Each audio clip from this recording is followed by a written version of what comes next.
सुप्रभात बच्चों। क्लास 7 के राजनीतिक विज्ञान सब्जेक्ट में हम लोग पहला चैप्टर लोकतंत्र पढ़ रहे हैं, जिसमें हम लोगों ने राजतंत्र, लोकतंत्र और तानाशाही शासन व्यवस्था के विषय में पढ़ा। आज हम लोग आगे भी पढ़ेंगे।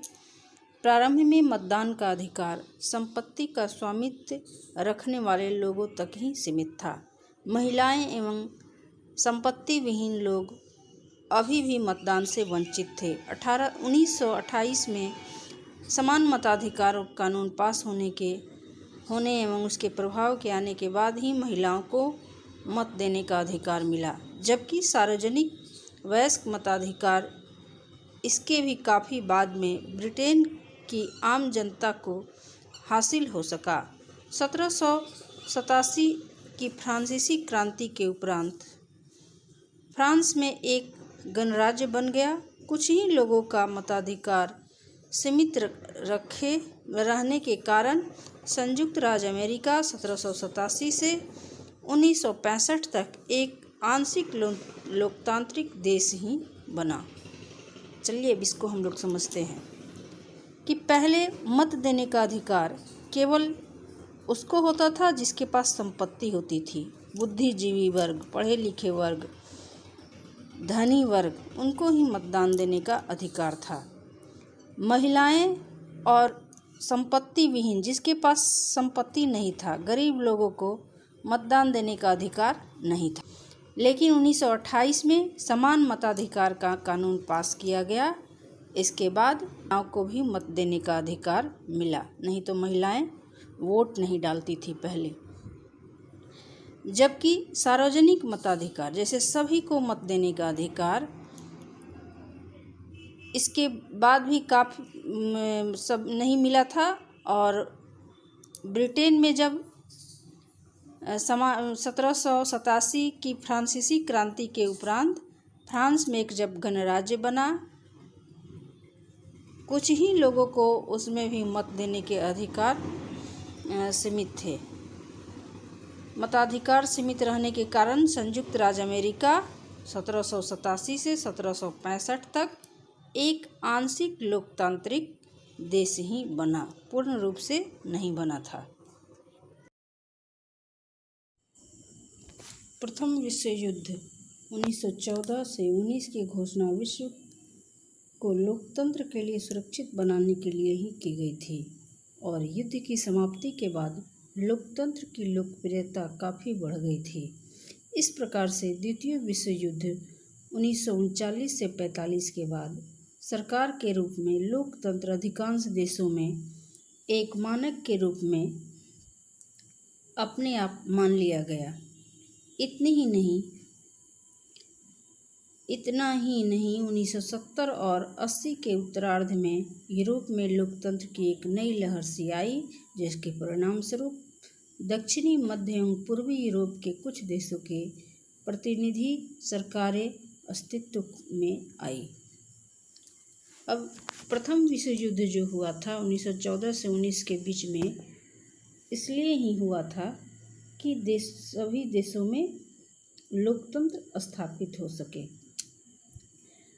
प्रथम विश्व युद्ध की समाप्ति के बाद क्या हुआ कि लोकतंत्र की लोकप्रियता काफ़ी बढ़ गई। बहुत से देश ये चाहने लगे कि सभी देशों में लोकतंत्र स्थापित हो जाए।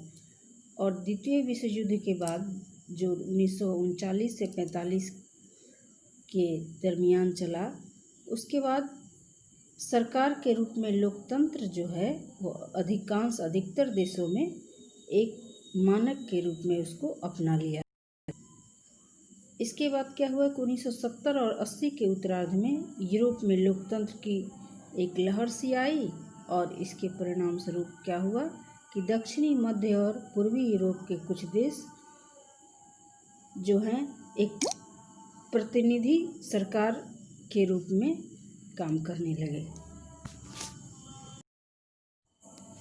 लोकतंत्र क्यों, या लोकतंत्र के प्रमुख तत्व। इसमें कोई शक नहीं कि लोकतंत्र आज विश्व की सर्वाधिक लोकप्रिय शासन व्यवस्था के रूप में प्रचलित है। समकालीन विश्व में लोकतंत्र की लोकप्रियता के लिए कई तत्व उत्तरदायी हैं, जिसमें से कुछ इस प्रकार हैं जिसको हम लोग आगे पढ़ेंगे। तो लोकतंत्र जो है आज विश्व के अधिकांश देश में एक लोकप्रिय शासन व्यवस्था के रूप में प्रचलित है। नहीं तो पहले प्रायः सभी देशों में राजतंत्र था और राजा ही देश पर शासन करता था और अपनी शासन सत्ता को चलाता था। लेकिन वर्तमान समय में समकालीन विश्व में लोकतंत्र की लोकप्रियता इतनी बढ़ गई है कि विश्व के अधिकांश देशों में लोकतंत्र शासन ही चलती है।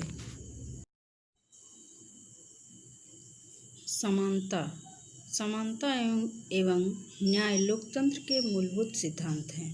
समानता एवं न्याय दोनों एक दूसरे के पृथक्करणीय हैं। इन्हें अलग से नहीं किया जा सकता।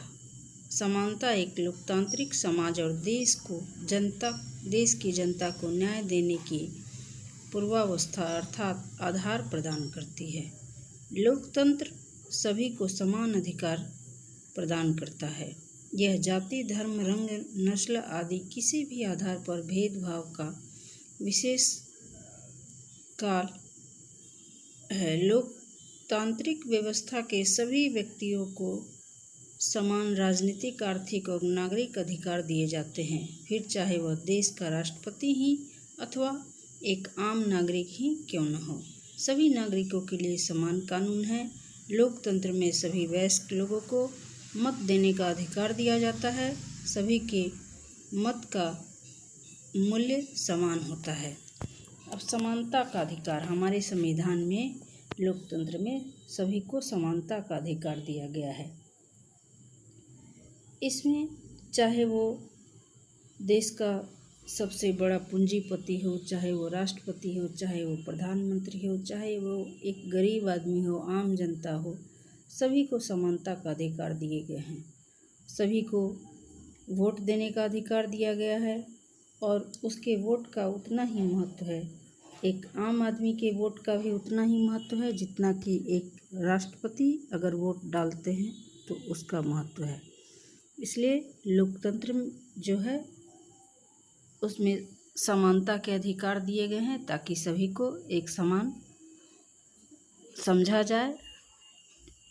उसमें किसी के साथ चाहे वो जाति, धर्म, लिंग भेद, नस्ल के आधार पर किसी तरह का भेदभाव नहीं हो।